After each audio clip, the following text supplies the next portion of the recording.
বিলাসীপাৰাত জিলা আমচুৰ উদ্যোগত ৱাকফ আইনৰ বিৰুদ্ধে তীব্ৰ প্ৰতিবাদ সমগ্ৰ অসমৰ লগতে নামনি অসমৰ ধুবুৰী জিলাৰ বিলাসীপাৰাতো মুখত কলা কাপোৰ বান্ধি ৰাজপথলৈ ওলাই আহিল আমচু আজি বিলাসীপাৰা জিলা আমচুৰ উদ্যোগত বিলাসীপাৰা গান্ধী চকত হাতে হাতে প্লে কাৰ্ড লৈ আমচু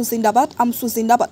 বিজেপি চৰকাৰ গোবেক ৱাকফ আইন বাতিল কৰক আদি শ্লোগানেৰে উত্তাল প্ৰতিবাদ সাব্যস্ত কৰে এই ৱাকফ আইন বাতিল নকৰালৈকে আমচুৱে বিজেপি চৰকাৰৰ বিৰুদ্ধে আন্দোলন কাৰ্যসূচী চলাই যাব বুলি সকীয়াই দিয়ে উক্ত কাৰ্যসূচীত বিলাসীপাৰা জিলা আমচুৰ শতাধিক কৰ্মকৰ্তাসকলে উপস্থিত থাকি প্ৰতিবাদ সাব্যস্ত কৰে বিলাসীপাৰাৰ পৰা জহিৰুল ইছলামৰ report north east frontier news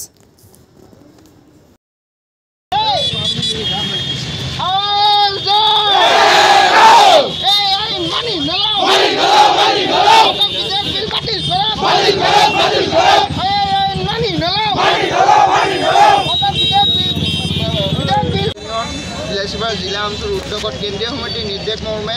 যি ভাৰত চৰকাৰৰ দ্বাৰাই অকপ বোৰ্ডৰ সংশোধনী বিধেয়ক বিল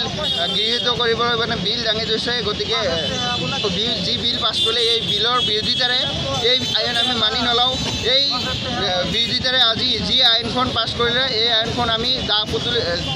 দা কৰি আমি আইনৰ বিৰোধিতা কৰিছোঁ গতিকে আমি জনাব বিচাৰিছোঁ যে এই আইনখন আমি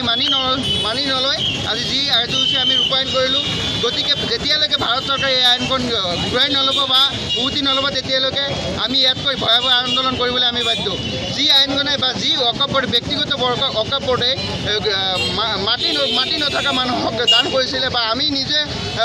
নিজ ইচ্ছাৰে উৎসৰ্গা কৰা আমাৰ মাটিডোখৰ আমি দান কৰিছিলোঁ সেই মাটিডোখৰত হস্তক্ষেপ কৰিব বিচৰা ভাৰত চৰকাৰক আমি ধিক্কাৰ জনাইছোঁ গৰিহণা জনাইছোঁ এই আইনখন এখন ব্যক্তিগত এই বোৰ্ডখন এখন ব্যক্তিগত বোৰ্ড আছিলে গতিকে আপোনালোকে হস্তক্ষেপ কৰাত আমি কেতিয়াও মানি নলওঁ আৰু মানি নলওঁ